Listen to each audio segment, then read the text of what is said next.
Really looking forward to this session. It involves the notion of mystery. I wanted to call this session, actually, Inside an Enigma, when we were sitting on a table discussing session titles, in reference, of course, to Churchill's famous quote about a riddle wrapped in a mystery inside an enigma. But it was deemed that that title was too sort of smart-arsey, so that's why I told you about it, because I got to say it anyway. The first Viscount Henry St. John Bolingbroke, whom I know you all have heard of, said, "Plain truth will influence half a score of men at most in an age, while mystery will lead millions by the nose." That's an idea we might follow as we discuss things. To introduce our panel, I've decided to go alphabetically, beginning with Sarah Dunant, who is on the far end. Sarah is the author of 9 immensely popular and acclaimed novels and has crossed all sorts of boundaries, generic and otherwise. Sarah has also worked extensively in radio and television, and her novels include the fascinating thriller Transgressions and a recent series of acclaimed historical novels, beginning with The Birth of Venus, followed by In the Company of the Courtesan, and most recently Sacred Hearts. The first of the books, as one of the blurbs inside another novel says, is being developed for the screen, but Sarah assures me that most of her books are currently trapped in development hell, where she thinks they'll probably stay forever. Ladies and gentlemen, Sarah Dunant.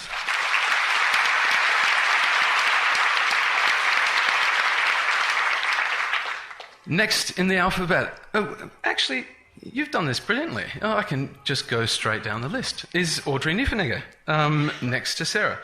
Audrey is the writer of 4 major books, 2 novels, The Time Traveller's Wife, perhaps most famously, and the recent and amazing Her Fearful Symmetry. She also has 2 novels in pictures, The Three Incestuous Sisters and The Adventuress. Audrey's, as I said, probably best known for The Time Traveller's Wife, which has just been filmed. She is also an artist, a painter, a book designer, a paper maker, and a university lecturer, as well as being a best-selling novelist. Ladies and gentlemen, Audrey Niffenegger.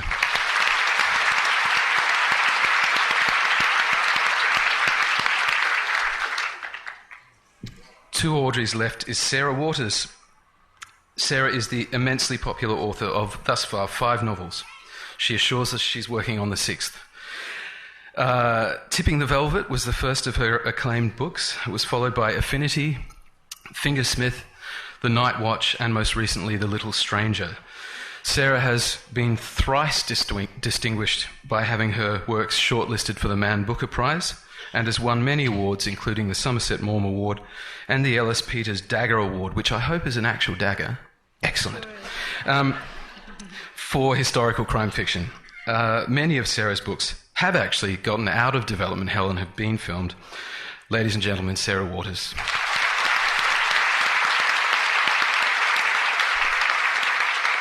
And finally, a man who must have spent his whole childhood pissed off that his name started with Z.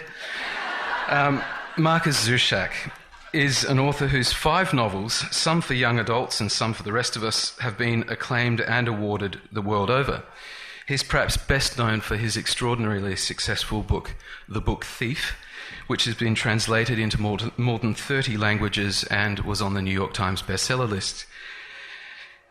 The book The Messenger is perhaps the one we'll maybe refer to most today out of Marcus's oeuvre. Won the New South Wales Premier's Literary Award in 2000 and an American award, the Prince Honour, as well. Ladies and gentlemen, Marcus Zusak.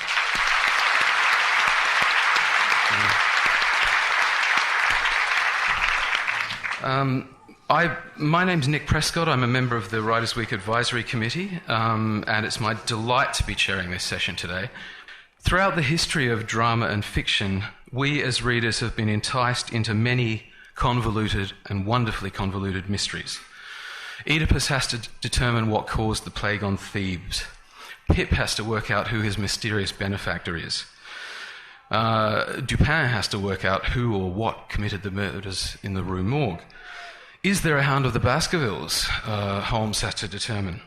And the great Agatha asks us who killed Roger Ackroyd. For the writers on this desk, mysteries include the strange appearance of encoded playing cards in the mail, the mysteries behind and around the ghostly inhabitation of a flat in London, mysteries of belief and questions about the existence of a higher power or deity, and the mystery of a potentially supernatural presence at Hundreds Hall in Sarah's most recent book, Sarah W's most recent book, if I may. I might do Sarah D and Sarah W if that's all right.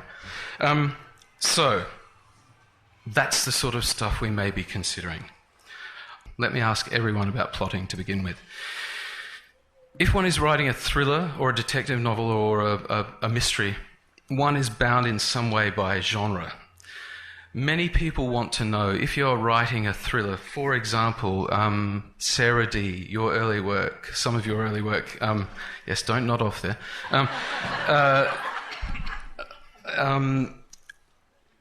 indeed falls into the thriller category, as we were saying yesterday, and it requires a sort of a tremendously finely tuned mechanics of plot. You described the traditional British thriller as something that has the author breaking something apart and then completely fixing it again for the reader by the end, perfectly restoring the balance of good and order in the world, putting the world back together. I wonder for all of you, is that notion of plotting and making something puzzling and then perfectly solving that puzzle a restrictive thing, an enjoyable thing? Does it require enormous plotting and conception before the writing itself begins? Questions like that. Sarah D, could you start for us? When we were discussing this, we were discussing something that in North America and maybe down here is called cozies. I don't know if you have that term here, right? Well, they're mysteries usually of the English old school, like Marjorie Allingham and Agatha Christie, right? So they come out of a certain moment in British history. And the kind of classic arc of these stories is there is social order in the country, and then a crime takes place which breaks social order, so something transgressive happens, and then as the result of the detective coming in, the detective finds out where the kind of gangrene is in the society, amputates the leg, and it all comes together again as being cosy and structured and safe. And for a long time, that was how mysteries were seen, certainly during the mid part of the 20th century. And I think then quite something radical happened. It was happening more radically in America anyway, with people like Chandler and Dashiell Hammett, who were more political and more stylists than the English. But I certainly think by the time I came into writing thrillers, there was a real sense of that was a conservative form. And actually what we were more interested in is looking in the ways in which some things in society don't get fixed. So actually you were using mysteries to write almost semi-political novels about what was wrong with society. And looking back on that now, I think that might be the beginning of the end for a group of thriller writers like myself who were very excited about bending and moving the form and making it more reactive to the political and cultural moment we were living in. But as a result of how much we bent it and moved it, by the end we had lots of broken pieces in our hands. And it no longer quite worked as a form. And I think a number of us then discovered that that kind of mystery was unsatisfactory to us, because what we were more interested in engaging in was ambiguity, was things where you didn't get a full answer, where you could never get to the total truth, because life never delivers the total truth. It always delivers something more ambivalent and more strange. And as a result of that, many of us, like myself, I think moved on to different genres or different kinds of writing, where we could still use mystery because we'd had our apprenticeship in how to tell plots, but we could use them to ask bigger, almost more existential questions, where the close down was not so cozy and not so safe. I would like to pick up on this word you've used, ambiguity, which I think is incredibly important. There's been a lot of discussion in various literary circles about the fact that the genres are bleeding into each other, that that mystery is becoming literary fiction and literary fiction is becoming a bit more like a Western or Lord knows what, it's all merging. And I'm a huge fan of that. I cut my teeth on, as a reader, on all these very pure forms of various genre things, particularly fantasy and science fiction. But what I think is quite marvelous these days is that as a reader, you never know quite what you're going to get. And as a writer, I'm always trying to leave space in the stories I'm telling so that the reader can fill in and the reader can be imaginative and creative with the parts of the story that I don't specify. And so there are always things in my books where I get lots of email from people going, but what happened?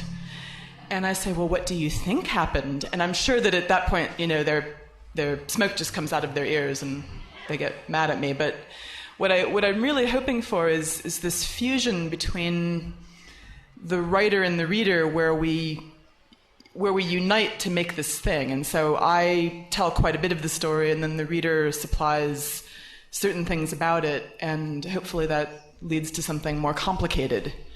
And I think that a lot of that's been going on lately. Thank you, Audrey. That brings us interestingly, I think, to the question of genre itself. I mean, many people are finding the notion of genre immensely restrictive, as Sarah said. I'm intrigued, as a parallel to that, by the fact that, for example, crime fiction is so immensely popular that if one goes to various booksellers' website, I think the Barnes & Noble one springs to mind, you can do the most incredibly precise searches on particular kinds of crime fiction and say, I want to read a crime novel that features a female detective and is set between 1900 and 1950 and takes place in England and has something to do with gardening. I mean, that's not a joke. You can quite literally do that and come up with a mind-boggling number of results.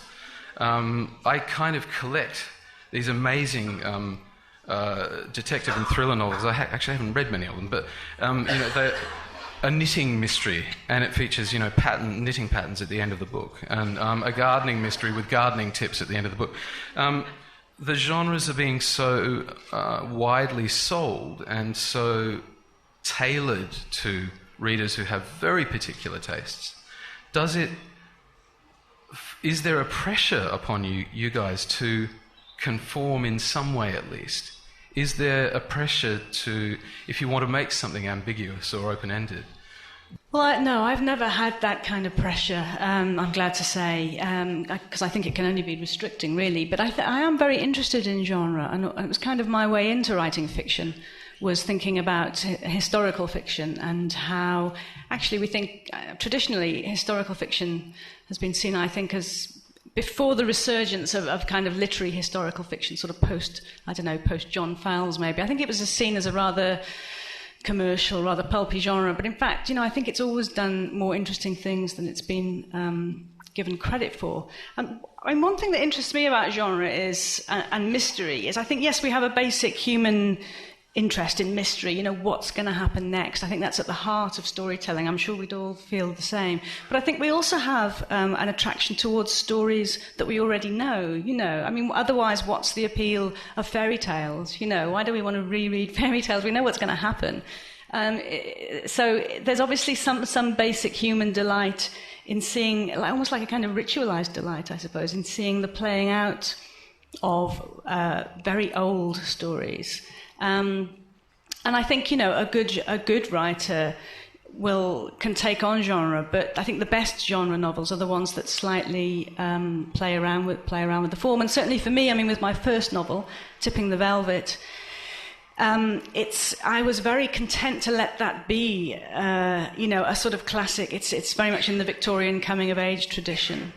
But I suppose what I was bringing that was new to it was a lesbian element, So it seemed to me that, yes, genre can be confining, but if you've never seen your particular story told by that genre before, it can be really powerful, actually, to take it on and claim it for yourself, retell it in a possibly slightly subversive kind of way. So I think it's really complicated. I think there can be very complicated things going on in actually apparently quite simple narratives sometimes. Indeed, yes. Well, your mention of us reading fairy tales and stories taken by children, Marcus, many of your books have been, I think you've got the distinction that some other authors were talking about yesterday, of having had a book marketed as two different things in two different countries. The Book Thief was marketed, I think, here as a young adult novel. In the US as a young adult novel, and here it was just, as it were, a novel. Is there any sense, and having written for younger readers, is there any sense in which you feel you need to provide neat resolution for young readers? Do you need to temper the ambiguity for a particular audience? I don't know. Okay. I think sometimes it's best just to say, I don't know, rather than... I was thinking, should I try to sound intelligent there? Like I know what I'm doing? Because the whole idea of writing and publishing, the publishing world, the whole thing is a mystery to me. Because, I wrote a book that I thought no one would ever read. I thought it would be my least successful book. And then it just turned out to do much better than that. And in that book, like the previous book I'd written, I thought might be my most successful, and that had a mystery element in it. And that's why it's a mystery to me why I'm here, because the mystery in that book was a complete failure. And because people got to the end, and some people got it too easily, some people didn't get it but thought they got it and thought I was hopeless, and then some, it was just a whole problem, to the point that led me to, and I've forgotten your question now, is that it led me to the point where I thought, I can't write a mystery and I can't really hold suspense, I'm just going to give up. And I thought, I started writing The Book Thief, and I thought, I'm going to have Death tell the story. And I thought, when you're Death, you can do anything. So whatever mystery there is, I'm just going to get him to tell everyone what happens all the time. And then the mystery for me then as a writer was, can I pull this off? Can I tell people what happens at the end and still have people keep reading? And I think Death actually says, and this is not to have a go at the topic, he actually says, mystery bores me, it chores me. It's the machinations that wheel us towards the end that interest me. And I think that's what I was trying to do as a writer. I would never try to be subversive or, but I just want to keep writing interesting for me. And I guess there's always a mysterious element in that. Can I succeed or will I fail? And most days when I write, I fail. And I'm glad that's funny. And I think we're probably all the same in that way, in that I'm always a bit mistrustful of the writer who's saying, it's going great, this is the best thing I've ever written, where, and then I come along, I'm like, oh, this is awful, this book I'm writing. And so to me, in the end, the whole thing is the whole idea of writing is mysterious, because you don't know whether you can actually pull it off, what you're trying to do, and which is the magic act of getting people to believe something that isn't true. And that's what I love about writing as well.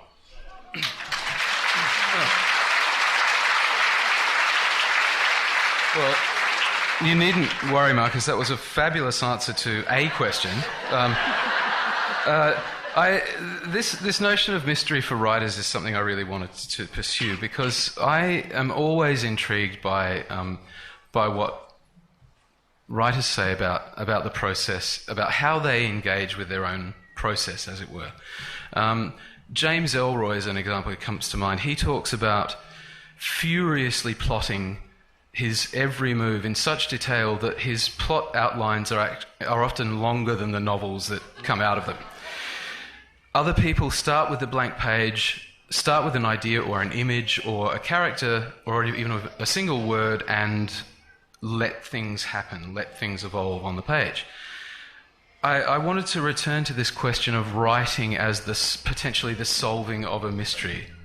For any of you, is the process of writing a process of working out what you're actually trying to say, a process of making the dream inside your head coalesce and come out on a page? Well, I think that there is a difference here between people who set out to write within the genre of thrillers or mysteries because I think that the rules that are applied to them is that you need to have an answer at the end, and along the way to an answer you need to surprise people a couple of times. And certainly when I was writing thrillers, it was more helpful if you knew somewhere to where you were going rather than get totally lost in the middle of it. But I think the more interesting mystery, if you like, the kind of more metaphysical mystery about kind of being alive, is that there aren't any answers immediately evident. And actually, the process of writing takes so long and is so difficult and so painful that unless you're finding ways to interest and excite yourself, you're not going to write well. And so for me, the experience of writing is throwing up mysteries for myself to solve as I continue to write, which keeps me interested. And this is nowhere best shown. When I first started to write the first of these 3 Renaissance novels, In the Birth of Venus, I had never written in history before, and I was completely terrified that I couldn't do it. I spend quite a lot of time in terror. It's vaguely creative, but sometimes it's just terror. And I'd done a lot of research into 15th century Florence, and I didn't know how to begin. And I found myself one weekend, my kids were with their dad, and I had the whole weekend on my own. And I sat down on Friday night in front of the computer, and I just wrote a single line. No one had ever seen her naked until her death. And I wrote the line, and I thought, that's really interesting. I swear to God, this is how it happens. And then I wrote the second line about the fact that she was a nun who had come into a convent. I then wrote another line about how she was dying. I then wrote another line, and by the time I got to the end of what was the prologue of that birth, I had a picture of an old nun dying, and when they took off her clothes, they discovered that the tumour they thought she'd died of was a self-imposed pig's bladder on her skin, but that what was on her skin was the painting of a tattoo of a snake, with the snake's mouth moving down her stomach towards her groin. And at the end of it, I thought, bloody hell. I have no idea what's happening here. But I really know that if I picked this up, I'd carry on reading. And actually, without even realizing it, of course, I'd done something that the writer has to do at some point, which is to write themselves into the story that they're going to tell, to fool themselves that they can write the story. And I didn't know. I didn't know who she was. I didn't know how the tattoo came. I didn't know any of those questions. And the rest of the book was the finding out. So the rest of the book, for me, was the solving of a mystery. And I think when you're solving your own self-imposed mysteries, there's a kind of energy and dynamism that comes with the writing. I mean, I think sometimes the way you get stuck is almost worse, because you really don't have a clue, you've got no help. But actually, if you can survive the getting stuck, you're always having to push yourself forward. And for me, at least, that works. I don't know, does that speak at all to you, Audrey? Well, getting stuck is always fun. I mean, something I was thinking about while you were talking is people are always very curious and want to ask writers, where do your ideas come from? And, of course, they come from outer space. They're given to us by aliens in sealed envelopes that arrive at our houses in the early morning before we get up. No. Actually, I don't think anybody really has a great answer to that, but once you get a hold of these ideas seemingly from nowhere, the process is one of asking questions. And of course, this is also what detectives do. You start with some random situation which has come to your attention, and then you try to find out more about it by asking questions. And for the writer, the questions can be incredibly basic or they can be incredibly particular, but the only way the book gets written is if you have a continuous stream of questions which you answer and which generate more questions. And so as long as the novel is alive under your hand, your essential state is one of curiosity. And as long as you are satisfying your own curiosity in ways that keep you interested, you can feel somewhat assured that perhaps the reader will feel the same way. Yeah, no, I'd agree. I mean, I think the curiosity operates in different ways. Well, for me anyway, when I'm writing a novel. I mean, Sarah's account of writing a novel to me is terrifying, because I have never sort of started writing without having actually a very, very clear idea of exactly where the book is going. You know, almost seeing the last scene. I've often seen the last scene before I've written the first word. And I mean, my three first novels were set in the 19th century and were very much, especially two of them, were very influenced by what we think of as the traditional 19th century form, you know, quite long and complicated, various twists. And I mean, my novel Fingersmith, you know, was so complicated I could not have started that without knowing exactly where it was going, where the surprises were hopefully going to come for the reader, you know, that kind of thing. But what remains a mystery for me when I start writing are my characters, you know, and how they feel about the things that I need them to do. So very rarely do my plots change. But the story changed. You know, I was thinking last night when I was thinking about this, about E.M. Forster's old, and I always get this wrong, but didn't he say that, like, he had this quote, you know, the king died and then the queen died. That's a plot. But the king died and then the queen died of grief. That's a story, because what a story involves or supplies are motivations. And the mysteries of personality and of dynamics and the unconscious impulses behind people's actions, and for me, those are the really exciting elements of a story. Yeah, I tend to think it goes beyond plot and storyline as well, in that I just like the idea of what you were talking about of surprising yourself. And like I said, I mean, in general, I'll sit down and I'm working, and I'll work for 5 hours, and then I read over what I've read, and I think, God, that's 5 hours I'm never going to get back. But then there's one point in those 5 pages, there's one image, and I go, I really like that image. And out of that 5-page rubbish heap, I pull that gem out, and then I start my next 5 pages the next day. And then at the end of that, I might have 2 gems. And so I just love the thought that after all that work, you can at least go, I didn't know I was going to write that day. And it's those little surprises as well that are really nice at the most basic, smallest level of writing. I adore the notion of not knowing what characters are going to do and being surprised by that. I think that's one of the wonderful sort of pieces of magic about writing, having the characters come to life before you. I feel a little bit ashamed following such profundity with a kind of funny quote, but the notion of where do ideas come from? The reason I groaned when... it's a question I hate when people ask, and Ian Banks actually has a wonderful answer for it. He's got a sort of 3 or 4 numbered answers, and they're answers to questions he's always asked. And whenever someone fronts up and says, Ian, where do you get your ideas from? He says, number 3. The same place everybody else does. Which I think is a really good response to that. But also, strangely enough, Ian Banks, as well as Alan Garner and other people. Sarah, you mentioned the notion of having to know where you're going to in order to begin. Banks always says he can never start a novel until he knows what the final line is going to be. So he knows precisely where he's aiming to, and no matter how convoluted things and mysterious things get along the way, he has to know the exact point to which he's aiming. Alan Garner said similar things. He has to know the final paragraph, so he knows precisely where he's going to end up and can measure everything. Does that sound horribly... Sarah, you're shaking your head again. That's not...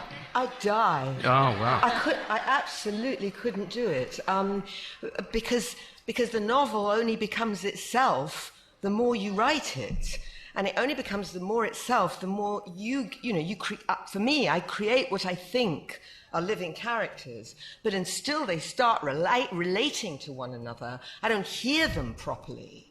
I don't know who they are until they start having conversations. And I'll give you an example in The Birth of Venus, which is there is a young woman in The Birth of Venus called Alexandra who wants to be a painter, and she has a very, very spiky relationship with her elder brother, a real kind of dandy figure who doesn't like her because she's smarter than he is.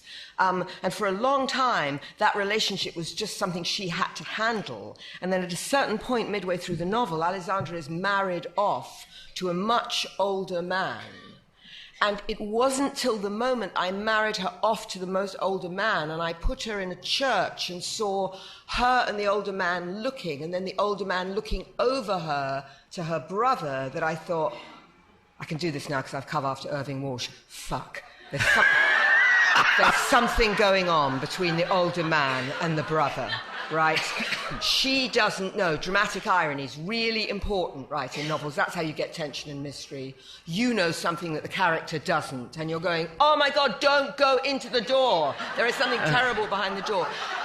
And as a result of that novel, the great shock of that novel, which was as much a shock for me, I think, as it is for the reader, that she is married off to a homosexual and doesn't know it. Right? Now, I didn't know her brother was gay at the beginning of the novel. It was only as his character developed as being slightly waspist towards her, and his own kind of preeningness and his own out-on-the-streetness, and books I was reading about gay culture in Florence, because I do a lot of research while I'm reading, that all the things coalesced in my mind. And then, of course, I'm excited. Right? I know I'll run out of steam after it, but it's that level of excitement that pushes me through. Because look, we spend days, weeks, months, years on our own in our rooms writing this stuff. It's very, very hard graft. It's slow mining to get to the gorgeous bits of the novel. If you can't find ways of continually interesting yourself, then you will run out of energies. And we all have our different ways of doing it, I'm sure.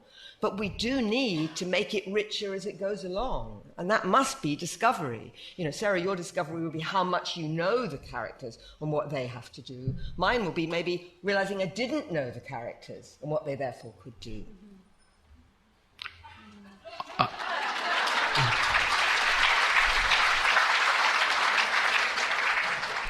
Of course, I've ruined the birth of Venus for you now. Well, you haven't, I can assure everyone.